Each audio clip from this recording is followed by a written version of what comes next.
Assalamualaikum Ustaz. Waalaikumsalam. Di akhir zaman nanti akan datang Dajjal. Seperti apakah Dajjal itu? Apakah berwujud menyerupai manusia? Semoga Pak Ustaz selalu dalam lindungan Allah. Amin ya rabbal alamin. Bagaimana bentuknya? Rambutnya basah. Tahu kamu tadi itu siapa, kata Nabi? Ya, rambutnya basah seperti rambut Nabi Isa alaihissalam. Maknanya apa? Dia tunjuk langit, ya sama imtiri wa air langit, turunkan hujan, turun hujan. Dia tunjuk bumi, ya ardi umbuti wa ai bumi, tumbuhkan tanaman, tumbuh tanaman. Dia tunjuk tumbuhkan tanaman, padahal tempat yang tak boleh tumbuh tanaman, tumbuh tanaman. Tapi bukan berarti tanaman ditumbuhkan ada Dajjal dekat, kan? Ya ardi wa ai bumi, tumbuhkan tanaman, tumbuh tanaman. Dia tunjuk kepada mayat, orang yang sudah mati, yang mayat bangkit.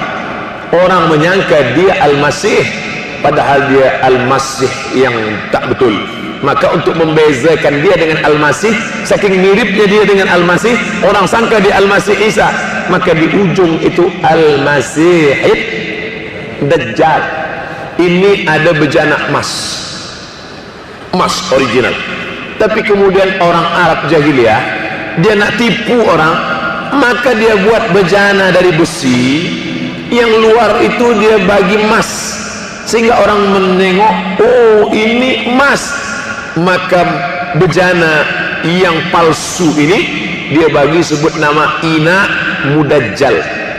Ina bejana tempat air, Mudajjal yang tidak original, untuk membezakan dia antara yang original dengan yang palsu, yang tidak original, maka disebut dengan Ina Mudajjal.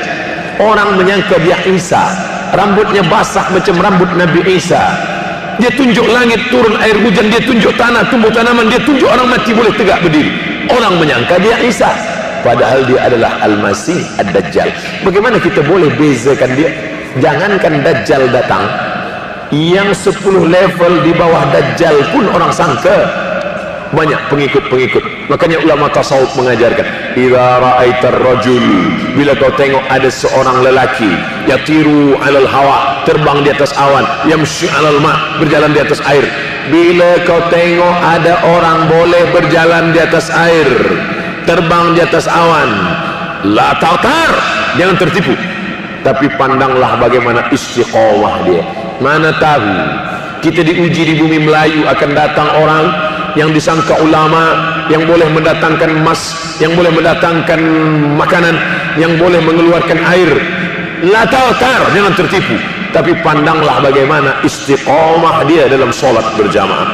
Dalam kitab Saraj At-Tusi yang ditulis oleh Imam At-Tusi, nama kitab Al-Lumah. Lumah artinya kilauan cahaya.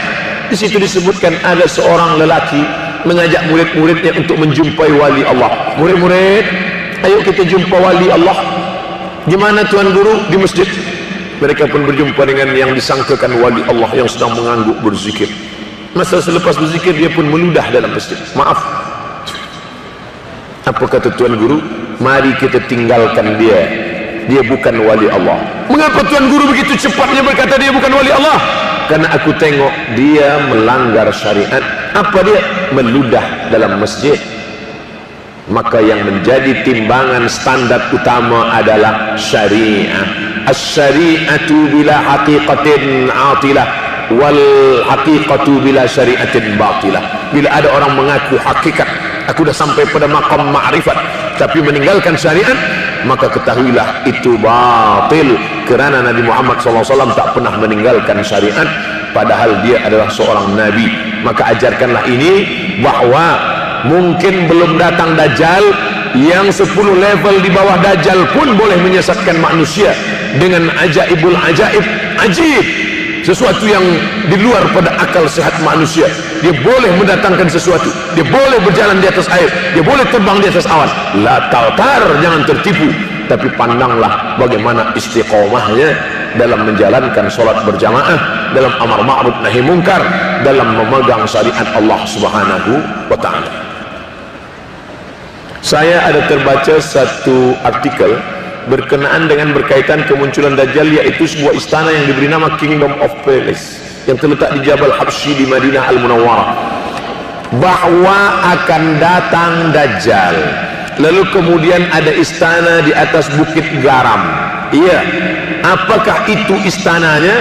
Maka bezakan antara teks dengan interpretation terhadap teks, bezakan antara nas dengan tafsir terhadap nas. Bahwa akan berdiri gedung-gedung tinggi di akhir zaman, ya, bahwa ada orang yang menginterpretasikan, menafsirkan gedung tinggi itu adalah istana ini, maka itu perlu kepada dalil. Kita tak boleh mudah menginterpretasikan, memberikan takwilan, memberikan penafsiran terhadap suatu nas, kerana keberanian ini akan disoal di hadapan Allah. Yang perlu kita yakini bahwa Makkah dan Madinah, lobang-lobang tanah di kota Madinah itu pun dijaga oleh malaikat-malaikat sehingga Dajjal tidak akan mungkin masuk ke dalamnya. Bagaimana dengan kita yang di Kuala Lumpur, kita yang di Sumatera, di Jakarta, apakah kita akan dijaga daripada Dajjal? Ya, dengan syarat istiqomah dalam memegang syariat. Man ahya sunnati, siapa yang tetap menghidupkan sunnahku, maka dia akan dijaga pada saat hari dunia tak lagi terpelihara. Maka kita jaga keluarga, kita jaga negara, kita jaga masyarakat dengan melaksanakan sunnah, tetap mengikut para ulama, tetap berpegang pada ahlus sunnah wal jamaah, maka Allah akan selamatkan umat ini daripada malapetaka besar yang lebih dahsyat daripada tsunami, yaitu malapetaka Dajjal dan fitnah akhir zaman, insyaallah. Amin.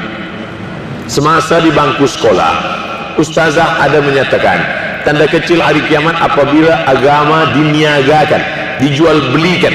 Tolong ustaz beri penjelasan. Yashtaruna bi ayatillah, memperjualbelikan ayat-ayat agama Allah samanan qalila, dengan harga yang rendah. Kenapa orang yang menjual agama, ajaran, pendapat dengan dunia ini disebut dengan harga yang rendah, padahal dia mahal, padahal dia beribu berjuta ringgit? Kenapa disebut dia rendah? Kerana dibandingkan dengan akhirat. Duduklah engkau di tepi sungai, celupkan ujung jarimu ke dalam lautan, lalu kemudian angkat, falyanzur bima yarji, pandang baik-baik, celupkan ujung jarimu ke dalam lautan, tarik ke atas. Jangan takut air ini nanti saya minum. Celupkan ujung jarimu ke dalam lautan, lalu engkau tarik ke atas, tengoklah, yang setitik itulah dunia, sedangkan yang luas samudra itulah akhirat. Oleh sebab itu orang yang menjual agama, keyakinan dengan dunia, sehebat apapun, sebesar apapun, maka itu hanyalah setetes. Maka jangan sombong. Bila engkau kaya, yang engkau dapat itu hanya setetes. Bila engkau susah, kesusahanmu itu pun hanya setetes saja. Dunia ini tak banyak, saudaraku, hanya satu sayap nyamuk yang hina, hanya satu sayap lalat yang tak ada harga.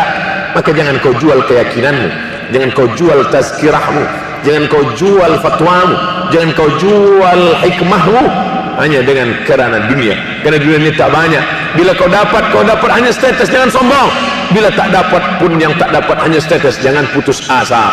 Ada yang lebih besar yang disediakan Allah Subhanahu wa ta'ala. Saya dari Kampung Pandan Dalam ingin bertanya, malapetaka seperti gempa, tsunami, fenomena cuaca yang merubah bentuk muka bumi yang menghijau di negeri Arab, juga pembangunan di mana terbinanya gedung-gedung tinggi pencakar langit, adakah ini menunjukkan kita sudah menghampiri akhir zaman? Ya, hadis-hadis tentang zalazil, banyak bumi yang bergoncang. Saudara-saudara kita baru saja balik daripada Palu, menengok bagaimana tanah 10 meter ke bawah boleh berjalan. Dia sapu 40 hektar rata dengan tanah. Di atas tanah itu tegak bendera. Saya juga balik daripada Palu, bendera. Saya tanya, Tuan, ini kenapa banyak bendera? Di bawah itu ada jenazah yang tidak boleh terselamatkan. Artinya apa? Salah satu di antara dekatnya hari kiamat banyaknya zalazil. Lalu bagaimana pula dengan hijaunya? Ya, bahwa dulu jazirah Arab itu pernah hijau, lalu kemudian berubah menjadi kering, lalu kemudian akan hijau kembali. Sampai dikatakan, kenapa ini banyak betul hasyarat, serangga di Masjidil Haram? Masa saya balik umrah awal Januari, tanggal 5 hari bulan Januari hingga 18 kami melaksanakan umrah banyak sekali, sampai anak-anak kecil menjerit-jerit di Masjidil Haram. Dari mana ini datang?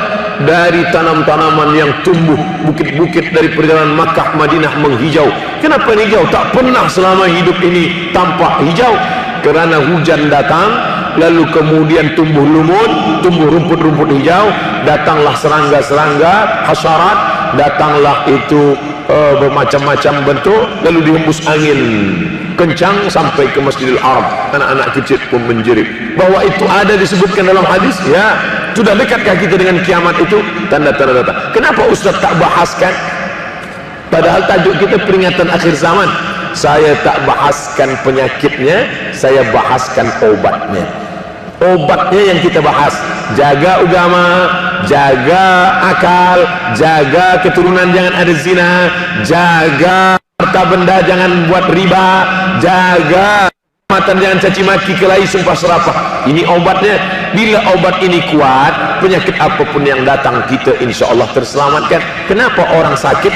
Sebenarnya orang sakit bukanlah salah penyakit, tetapi kerana badan tak kuat. Kalau badan kuat, insya Allah sakit-sakit tak akan datang. Kenapa? Kekuatan inilah yang mesti kita jaga. Lalu bagaimana dengan tegaknya gedung-gedung tinggi? Ini Ka'bah. Ka'bah dijaga oleh dua bukit, Jabal Qu'ayqi'an dan Jabal Abi Qubais. Kata Imam Sun'ani, bila ada gedung melebihi tingginya Jabal Abi Qubais, maka kiamat dah dekat. Sekarang jangankan lebih tinggi dari Jabal Abi Qubais, Jabal Abi Qubais itu pun diratakan sehingga tiada wujudnya lagi, kalaupun ada hanya setengah saja. Maka yang dikatakan para ulama dulu sudah terjadi saat ini. Takutkah kita? Cemaskah kita? Balik dari sini lalu kita tinggalkan office, tinggalkan semuanya hanya berzikir saja. Saya tak ingin kita membahas hari kiamat lalu kita putus asa. Saya tak ingin lepas tazkirah lalu kemudian produktiviti Malaysia menjadi turun. Sebab apa? Sebab tazkirah Ustaz Samad. Besok pagi orang tak lagi masuk office. Kenapa tak ada orang ke office? Semua dah asyik solat duha berzikir tunggu kiamat.